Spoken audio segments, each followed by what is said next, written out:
أشرقت نفسي بنور من فؤادي حينما رددت يا رب العباد. السلام عليكم ورحمة الله وبركاته. إن الحمد لله نحمده ونستعينه ونستغفره ونستهديه ونتوب إليه ونعوذ بالله من شرور أنفسنا ومن سيئات أعمالنا. من يهده الله فلا مضل له ومن يضلل فلا هادي له. أشهد أن لا إله إلا الله وحده لا شريك له وأشهد أن سيدنا محمدا عبده ورسوله. اللهم صل وسلم على عبدك ورسولك محمد وعلى آله وصحبه ومن تبعهم بإحسان إلى يوم الدين. قال الله سبحانه وتعالى: يا أيها الذين آمنوا اتقوا الله حق تقاته ولا تموتن إلا وأنتم مسلمون. أيها الحاضرون, ikhwah sekalian, alhamdulillahirabbil alamin. Bersyukur kepada Allah Subhanahu wa taala di mana pada malam ini Allah Tabaraka wa taala masih dan senantiasa melimpah curahkan nikmatnya yang begitu amat banyak kepada kita semua, sehingga dengan semua nikmat tersebut Allah Tabaraka wa taala memberikan kepada kita semuanya kemudahan untuk melanjutkan kajian kita, pembacaan kitab Al-Mukhtasar Al-Latif karya Imam Abdullah bin Abdurrahman Bafadl Al-Hadrami rahimahullahu ta'ala.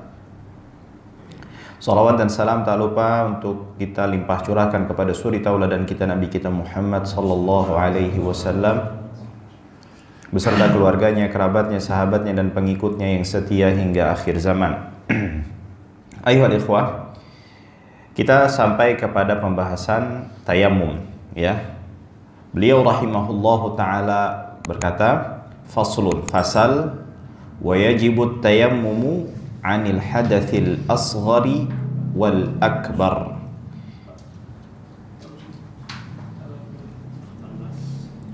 Indal ajzi an isti'malil ma'i bisababi faqdihi fi hadarin aw safarin walil marid.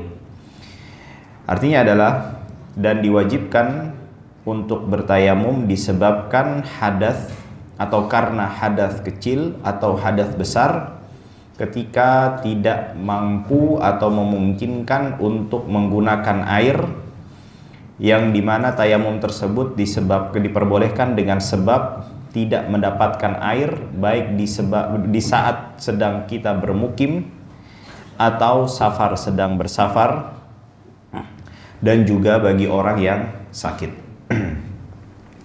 Kita sudah jelaskan di pertemuan-pertemuan sebelumnya bahwasannya maqasidu at-taharah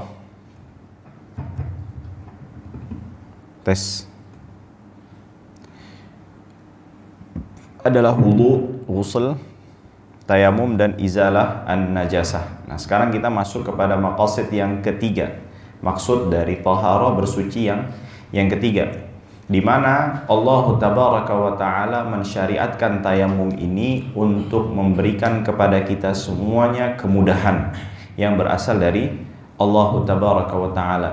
Dan tayamum ini disyariatkan di tahun 4 dan ada yang berpendapat di tahun ke-6 Hijriah, ya. Dan kita sudah mengetahui awal mula Allah Subhanahu wa taala mensyariatkan tayamum ini, dan juga tayamum merupakan salah satu di antara khususiyat umat Nabi Muhammad sallallahu alaihi atau khususiyat Rasulullah sallallahu alaihi wasallam, kekhususan kemuliaan yang tidak diberikan oleh Allah Subhanahu wa taala kepada nabi selain Nabi Muhammad sallallahu alaihi wasallam, yang dimana nabi-nabi sebelum Rasulullah sallallahu alaihi wasallam mereka hanya diperbolehkan bersuci dengan menggunakan air.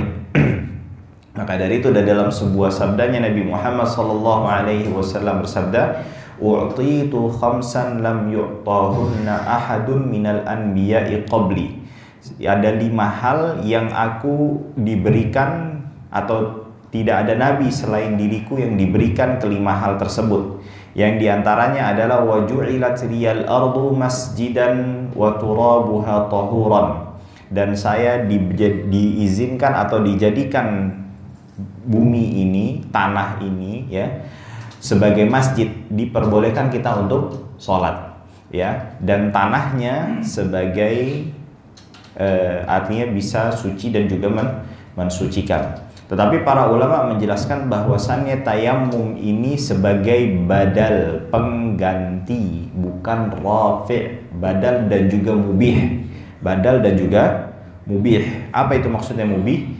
Artinya seseorang yang bertayamum setelah syaratnya terpenuhi, hakikatnya ia tidak menghilangkan hadas yang ada pada dirinya.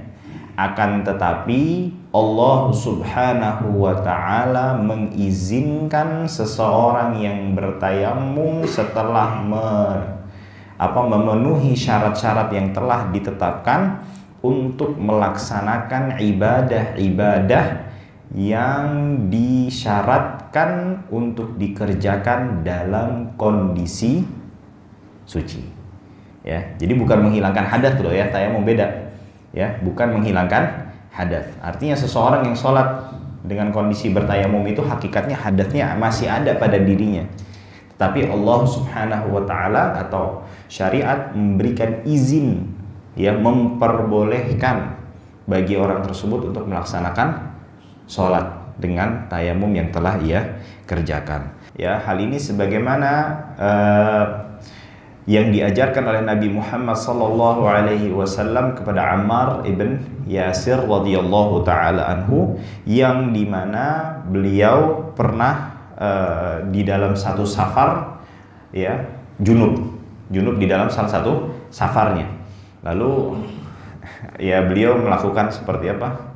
Berguling-guling di tanah, ya, dengan pikiran dia kalau saya mandi kan harus mengenai seluruh badan kan, maka kalau tayamum dengan tanah ya berarti harus seluruh badan juga.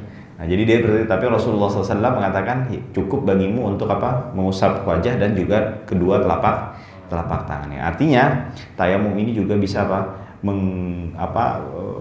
pengganti, ya, atau boleh dilakukan dengan sebab karena adanya hadas besar.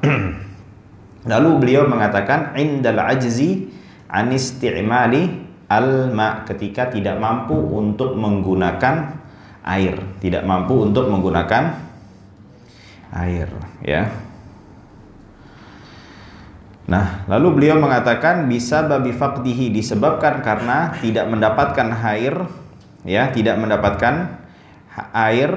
ya, fi hadarin au safarin, baik dalam kondisi ia bermukim atau dia safar walil maril. Nah, seseorang yang tidak mendapatkan air, ya, atau seseorang yang tidak mendapatkan air, ya, atau seorang yang tidak mampu untuk bisa menggunakan air, itu ada dua sebab, hissi atau syar'i. Hissi itu seperti apa? Orang yang luka, atau orang yang tidak memang mendapatkan air itu tidak ada di sekitar dirinya.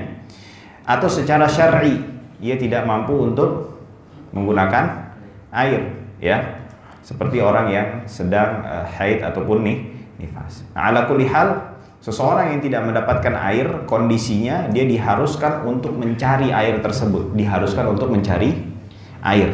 ya, dengan jarak 150 meter. Itu yang dinamakan oleh para fuqaha dengan haddul ghauth. Apa itu? Jarak, ya, seseorang yang bila dia berteriak untuk minta tolong, dia bakalan kedengeran tuh. Kurang lebih 150 meter, diameternya 150 meter. Dia harus cari. Kalau dia syak atau dia ragu-ragu atau ada timbul, waalaikumsalam warahmatullahi wabarakatuh, timbul, ya, prasangka, keyakinan sedikit bahwasannya adanya air, ya, di sekitarnya. Ya, jadi dia belum memastikan kalau nggak ada air, dia belum memastikan. Kalau misalnya dia sudah memastikan tidak adanya air, ya, di sekitarnya, maka udah dia nggak perlu cari air. Jadi kurang lebih begini nih. Adanya air. Kalau sudah yakin bahwasannya di sekitarnya ini, di sekelilingnya ini udah nggak ada air, dan nggak mungkin ada air, maka apa? Dia harus cari. Enggak, dia tidak harus cari, udah nggak wajib untuk mencari, tapi harus yakin. Yakin ini berarti 100% ya, tidak ada keraguan sedikit pun bahwasannya adanya air di sekeliling dirinya. Nah, adanya air sejauh berapa? 150 meter. Maka apa yang harus dilakukan? Dia harus cari sejauh radius 150 meter. Nah, ini baru hanya sekedar syak ya. Syak atau dhon. Ya, tahu syak atau dhon nggak? Hah? Jadi gini nih kalau pakai persentase ya. Ya. Kita mau tahu nih ada dan tidak ada. Kita yang butuh ada. Berarti lawannya tidak ada, ya. Ada, tidak ada. Ya. Dari sini sampai hampir ke 100 disebut dengan dhon. Dengan dhon. Ini 50% ini. Ini 100%. Ini 0%. Ini disebut dengan dhon. Tapi kalau sudah sampai 100 apa namanya? Yakin. Ya, di sini namanya apa? Baru di sini syak. Ragu-ragu, bimbang. Tengah-tengah. Dia nggak bisa netepin ada, tidak bisa netepin nggak ada. Kalau di sini namanya waham. Di sini namanya waham, ya. Nah, adanya dhon dan juga syak, ya, pada radius 150 meter akan adanya air, dia harus wajib untuk apa? Cari. Jadi jangan ujuk-ujuk, nggak ada air nih, atau main tayamum. Tapi sebelum dia nyari, kalau dia rombongan, dia harus tanya sama teman-temannya dulu atau kawan-kawan serombongannya. Nggak perlu ditanya satu-satu, cukup dia teriakan saja, dia berikan pengumuman secara umum. Kalau nggak ada yang menjawab, ya, maka dia diharuskan untuk mencari. Nah, sekarang kalau misalnya ada pada jarak apa namanya? Haddul bu'd namanya. Haddul bu'd. Itu berapa? 2,5 kilometer. Itu kalau dia memiliki apa? Keyakinan. Ini semua perinciannya, ya, artinya ketika dia sudah melewati perincian ini, melaksanakan apa yang ketentuan yang disebutkan oleh para fuqaha dalam kondisi dia bersafar. Adapun kalau kondisinya, maksudnya kalau dia bersafar, dia tayamum dengan kondisi ini telah dipenuhi, artinya dia tidak wajib untuk mengulangi sholat yang dikerjakan. Akan tetapi kalau misalnya lain halnya kondisinya bila dia tayamum di saat kondisi bermukim, dia tetap harus bertayamum, akan tetapi sholatnya apa? Harus diulang ketika dia mendapatkan air. Karena kenapa? Ini yang dinamakan udhrun nadir, udhur yang jarang. Sedangkan di dalam kaidah fiqhiyah itu udhrun nadir la hukma lahu. Udhrun nadir la hukma lahu. Udhur yang jarang, yang tidak sering terjadi itu tidak memiliki konsekuensi hukum apa-apa. Konsekuensi hukumnya apa di sini? Diperbolehkannya tayamum dan sah seseorang yang melaksanakan sholat dengan tayamum. Karena kenapa ini uzur yang biasa terjadi? Orang mengalami kesulitan ini. Karena kenapa orang mukim ini hampir jarang atau bisa dipastikan, hampir bisa dipastikan ya, bukan pasti ya, nggak mungkin dia nggak dapatkan air. Karena orang kalau mau mendirikan pemukiman yang pertama kali dilihat apa? Air dulu. Karena manusia ini tidak bisa jauh dari namanya apa? Air. Na'am, barakallahu fikum. Bisa babi faqdihi fi hadarin aw safarin walil marid, dan juga ketika dia kondisinya sakit. Wa idza kana fi badanihi jirahatun yadurru bihal ma, dan jika pada dirinya ya terdapat luka yang menyebabkan, yang kalau dia menggunakan air itu bisa membahayakan dirinya, dirinya. Baik, ini permasalahan lain. Sekarang kalau misalnya seseorang dalam kondisi sakit, dia tidak memungkinkan untuk berwudu, maka dia diperbolehkan untuk bertayamum. Tapi pertanyaannya, sakit yang kayak gimana?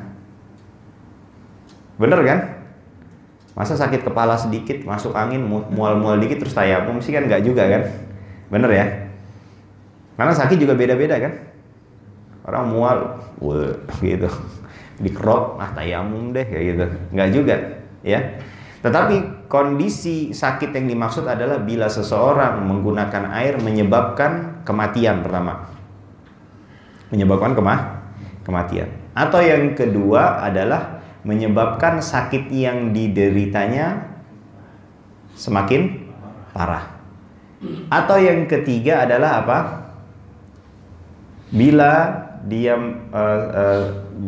berwudu dengan air menyebabkan sakit yang dideritanya itu semakin lama waktu penyembuhannya. Ini yang ketiga. Lalu yang keempat adalah atau dia menyebabkan penggunaan air tersebut, berwudu tersebut menyebabkan munculnya bekas tanda yang tidak enak dipandang, ya, tidak disukai oleh orang pada bagian-bagian tubuh yang biasa terlihat ketika beraktivitas. Jadi 4 hal ya. Sakitnya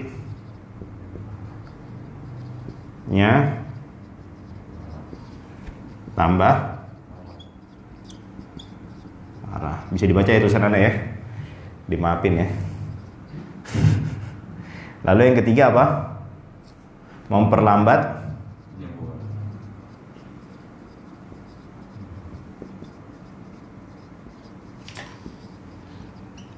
penyembuhan. Keempat apa?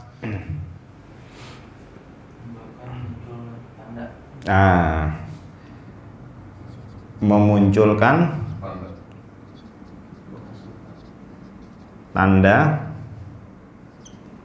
atau bekas pada tubuh yang terlihat pada apa?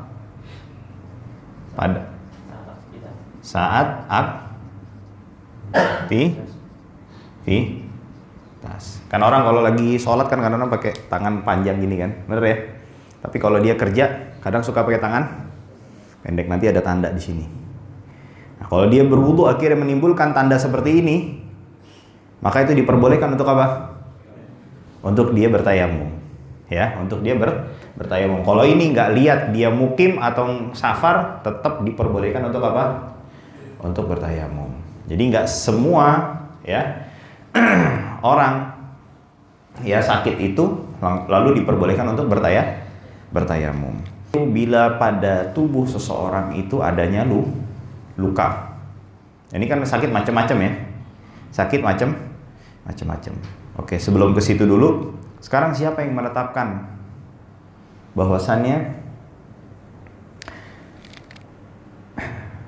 kalau kondisinya seperti ini, sakit yang ia derita bisa, bila berwudu di saat dia kondisi sakit ini bisa menyebabkan salah satu di antara 4 hal ini. Siapa yang berhak untuk menentukannya?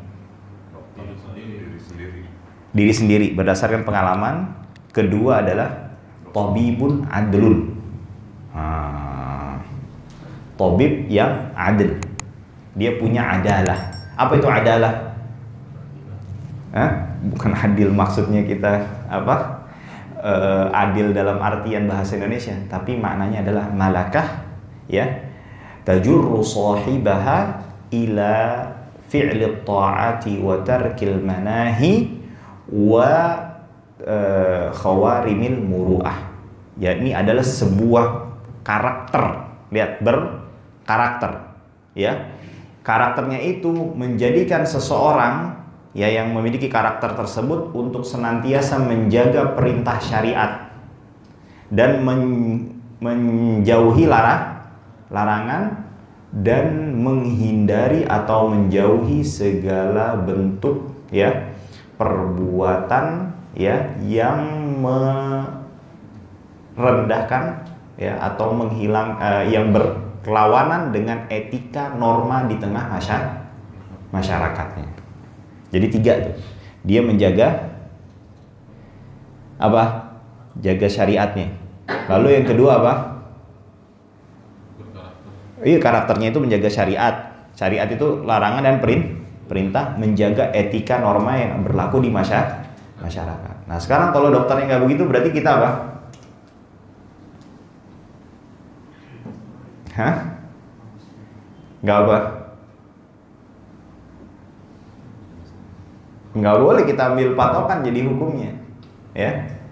Karena kenapa? Dokter itu, karena ini kita bicara untuk apa? Hukum yang berkaitan dengan ibadah. Nah, ibadah ini harus diambil dari orang yang adil, yang memiliki karakteristik tersebut.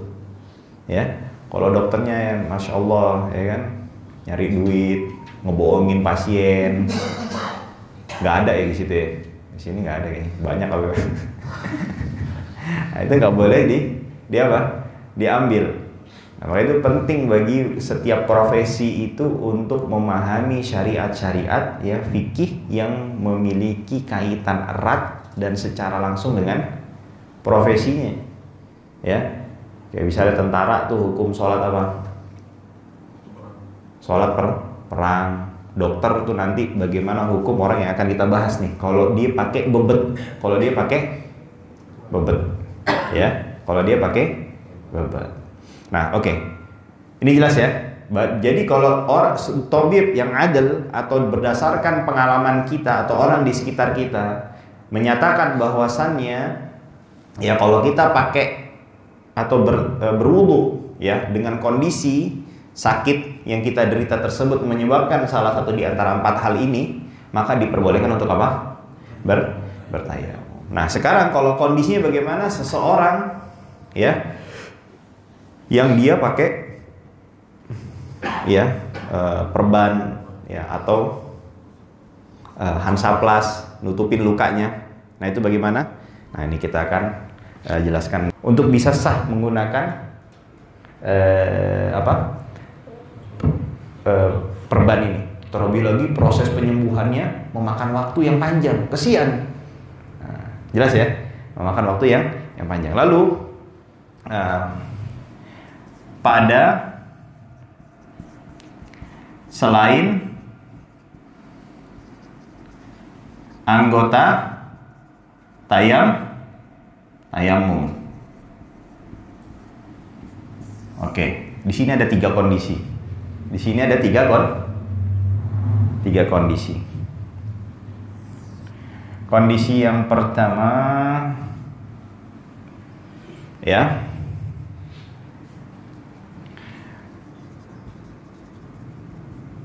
memakai perban atau penutup luka ya sebesar apa? Luka yang diderita. Ya. Kan kadang ada yang lukanya agak gede tuh.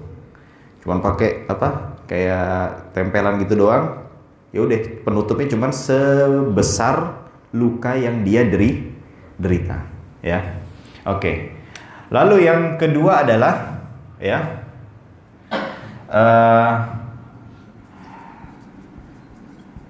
melebihi ya luka yang diderita tapi tidak berlebihan, artinya sesuai kebutuhan ya. Misalnya dia harus pakai handsaplast, dia lukanya segini nih, satu jari gini doang lebarnya.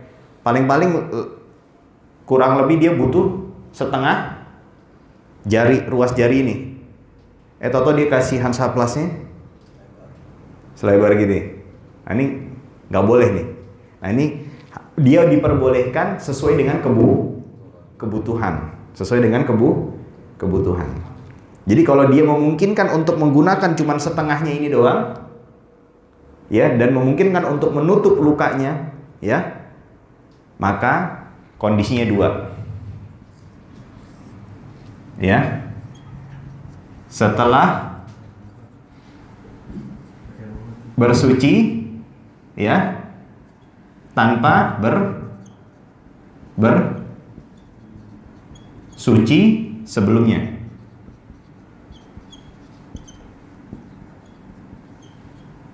Ya, tanpa bersuci sebelumnya. Misalnya lukanya satu garis gini doang, dia butuh selebar tangan. Toto dia kasih seberapa? Segini, bobot nih. Jelas ya? Nah, kalau setelah bersuci sebelumnya sah, artinya tidak wajib untuk mengulang. Tidak sah yang kedua. Jelas? Hah? Jelas ya? Paham nggak? Belum paham. Gini, ini luka nih. Kan yang namanya penutup handsaplast itu kan ada tempat yang antiseptiknya di sini dan perekatnya di sini kan? Betul ya? Kan juga punya ukuran berbeda-beda kan? Handsaplastnya ya? Oke. Untuk luka yang ini cukup dengan handsaplast yang bisa ada ukuran sedang. Toto dia pakai handsaplast ukuran jumbo. Jelas ya? Kalau yang pertama, misalnya handsaplastnya yang pada antiseptiknya ini bisa menutupi seluruh lukanya. Ini udah nggak gini, nggak usah diomongin, sah ini, ya. Kalau dipakai setelah dia bersuci terlebih dahulu. Adapun kalau ini, ya, kan lebih kan daripada lukanya kan. Ini antiseptiknya di sini nih. Terus ini perekatnya. Dan antiseptik ini nggak bisa ditempelkan tanpa dia dengan menggunakan perekatnya. Betul ya? Maka kondisi yang kedua ini nih. Maka kondisi yang kedua. Jelas ya? Nah, sekarang kalau lukanya cuma segini nih. Misalnya nih, dia pakaiin ukuran jumbo, perekatnya segini. Nah, ini baru yang ketiga. Ini yang satu, ini yang kedua, dan itu ketiga. Jelas ya? Oke, saya ulangi. Kondisi yang pertama, bila lukanya berada di mana? Di tempat tayamum. Kedua adalah di luar anggota tayamum. Maka kalau di luar anggota tayamum ada tiga kondisi. Ditutup sebesar luka yang dia derita, itu udah nggak ada masalah. Atau lebih dari ukuran yang ia derita, tapi sesuai dengan kebutuhan. Ya, karena nggak memungkinkan dia cuma menutup lukanya doang, karena butuh misalnya perekat atau bebet, ya. Jelas ya? Nah, ketiga adalah kalau dia tutup melebihi daripada kebutuhannya. Yang ini tidak sah, yang ini tidak sah. Kalau dia menutupi melebihi daripada ukuran lukanya sesuai dengan kebutuhannya, tetapi dia tempelkan sebelum dia bersuci terlebih dahulu. Jelas ya? Alhamdulillah. Nah, kalau patah kan dikit. Iya. Nah itu kalau pakai mazhab Syafi'i itu berarti di anggota tayamum kan? Iya, anggota tayamum kan. Iya, berarti nggak sah kalau dalam mazhab Syafi'i. Jadi tetap harus sholat. Sudah sembuh dia harus ngulang lagi. Nah, makanya jelas ya? Hah? Enggak, bukan anggota tayamum. Nah, kalau di ini yang kedua nih.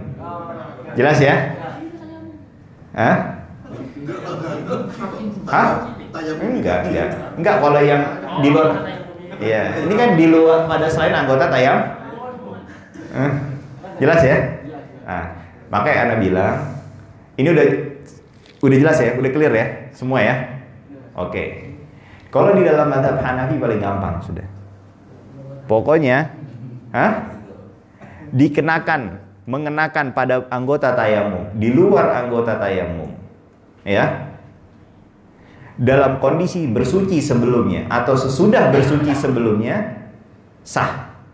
Cukup dia bersuci semampunya, ya, pada bagian yang tidak luka, lalu dia usap pada bebet atau penutup luka yang ia kenakan. Udah, gampang. Jelas ya? Gak usah khawatir. Iya. Kita nggak fanatik, ya kan? Kita memudahkan. Cuman kenapa kita nggak apa-apa mazhab yang lain enggak? Supaya apa? Menutup jalan supaya orang tuh nggak cari-cari celah. Cari-cari celah. Akhirnya timbul apa? Oh, nanti bab ini ini yang begini, yang ini bab ini begini. Akhirnya melakukan, nah itu dia. Akhirnya dia bisa melakukan sesuatu hal yang terlarang dan tercela di dalam syariat. Jadi jelas ya. Untuk sebabnya seseorang bertayamum, di antaranya apa? Tidak mendapatkan air. Kalau dia tidak mendapatkan air, maka diwajibkan dia untuk mencari air terlebih dahulu. Bila dia safar, maka kalau dia bersama rombongan, dia harus menanyakan kepada kawan-kawan seperjalanannya. Bila tidak mendapatkan juga air, maka dia diharuskan, ya, bila dia melihat ada kemungkinan air di sekitar dirinya sejauh seradius 150 meter, dia diharuskan untuk mencari. Tapi kalau dia yakin 2,5 kilo, radius 2,5 kilo daripada tempat lokasi dirinya ada air, baru dia juga diharuskan untuk berjalan sejauh 2,5 kilo tersebut jika apa? Keyakinan, dan juga ada 2 tambahan lagi, aman bagi dirinya dan juga hartanya. Artinya nggak, kalau dia ninggalin hartanya terus nanti dimaling bagaimana? Bener nggak? Ya. Kalau bisa ternyata begitu nyampe, ternyata ada binatang buas atau lokasinya yang sangat berbahaya. Ya. Ini Ustaz, ngapain sih ngomongin begitu? Emang syariat buat ente doang yang hidupnya enak? Syariat itu buat siapa? Buat orang macam-macam. Syariat ini universal. Kita hidup manusia ini tidak hidup di perkotaan dengan tempat yang fasilitasnya terpenuhi dan teratur. Enggak. Tapi bagaimana yang tinggal di pedalaman? Dia butuh untuk mengetahui hukum-hukum perincian tersebut. Nah, furudut tayamumi khamsah, ya, kewajiban tayamum itu, ya, rukun tayamum ini adalah ada 5. Al-awwalu naqlut turab, memindahkan tanah. Artinya apa? Kita diperintahkan untuk kita yang memindahkan tanah tersebut dari tempatnya ke wajah dan tangan. Bukan berarti tanah tersebut misalnya tertiup angin terus menempel di wajah kita lalu diusap, enggak cukup, tapi harus dipindahkan. Lalu yang atsani an-niyah, dia berniat, ya. Wahiyya niyatus tibahatis shalah. Dia niatnya bukan untuk mengangkat atau menghilangkan hadas yang ada pada dirinya, tapi dia berniat untuk memperbolehkan atau dibolehkan melaksanakan sholat. Karena sholat ini dilakukan dalam kondisi apa? Bersuci. Dan ketika seseorang tidak bisa menggunakan air untuk berwudu atau mandi junub, maka dia diperkenankan untuk menggantinya dengan tanah, tayamum. Ya, maka tayamum ini fungsinya bukan untuk menghilangkan hadas, tapi untuk membolehkan sholat. Nah, fa in kanatis sholatu fardhan, jika sholatnya fardu, nawastibahati fardhis sholah. Kalau sholatnya sholat fardu, dia niat sholat, diperbolehkan sholat fardu. Wa yajibu qarnuha biwad'il yadi 'ala turab. Nah, kapan waktu niatnya? ketika dia menaruh tangannya di tanah. Nah, jadi ketika dia naruh tangannya di tanah, dia baru hadirkan niat. Wastidamatuha, dan niat tersebut untuk senantiasa dihadirkan ila mashi syai'in minal wajhi, sampai dia mengusap bagian pertama dari wajahnya. Dari dia awal menempelkan sampai dia tempelkan tangannya di bagian pertama daripada wajahnya, di situ niat harus dihadirkan. Ats-tsalits, lalu yang ketiga adalah mashul wajhi, mengusap wajah. Ya, mengusap wajah pada bagian atau batasan yang sudah kita ketahui. Tetapi perincian yang di wudu nggak wajib. Kayak harus sampai bagian dalam yang bila kulitnya itu tertutup oleh alis atau tertutup oleh kumis, nggak wajib. Cukup bagian luarnya saja. Cukup bagian luarnya saja. Lalu yang ketiga, ar-rabi'u, yang keempat adalah mashul yadaini ma'al mirfaqaini, mengusap ya tangan pergelangan sampai kepada siku. Ya, sampai kepada siku. Ini pendapat yang dipilih oleh al-Imam Asy-Syafi'i di dalam mazhab jadid, beliau berdasarkan perkataan Umar ibn al-Khattab radhiyallahu ta'ala anhu, at-tayammumu darbatan. Tayamum itu ada 2 kali tepukan atau menempelkan tangan ke tanah. Darbatun, pukulan untuk wajah, wa darbatun lil yadaini ilal mirfaqaini, tangan sampai ke siku. Nah, lalu pertanyaan timbul, Ustadz, kan Rasulullah SAW mengajarkan sampai siku kan, yang di hadis Bukhari. Umar bin Khattab mengajarkan hukum yang nggak mungkin akal untuk apa? Bermain, benar nggak? Pasti dia mengajarkan sesuatu yang berasal dari siapa? Dari Rasulullah Sallallahu Alaihi Wasallam. Ini menunjukkan apa? Bahwasannya yang disyariatkan adalah apa? Sampai siku. Dan sebagian ulama mengatakan bahwasannya awalnya Rasulullah ngajarin sampai pergelangan, lalu Rasulullah memerintahkan untuk sampai siku. Nah, pertama dia memindahkan tanah, ya. Lalu niat. Lalu yang ketiga adalah mengusap wajah, dan yang keempat adalah tangan sampai ke siku. Yang kelima adalah secara berurutan. Faslun wa syurutut tayammumi. Nah, syarat sahnya seseorang melaksanakan tayamum. Jadi sebelum dia melaksanakan tayamum, dia harus memperhatikan syarat-syarat yang akan dijelaskan oleh Syekh di dalam fasal berikut ini. Artinya kalau dia tidak menjaga dan memenuhi syarat yang dijelaskan oleh Syekh pada fasal berikut ini, tayamum yang ia kerjakan menjadi tidak sah. Ya, syarat ini ada berapa? Ada banyak, dan insyaallah tabaraka wa taala akan kita bahas di pertemuan yang akan datang. Cukup dulu sampai sini ya. أشرقت نفسي بنور من فؤادي حينما رددت يا رب العباد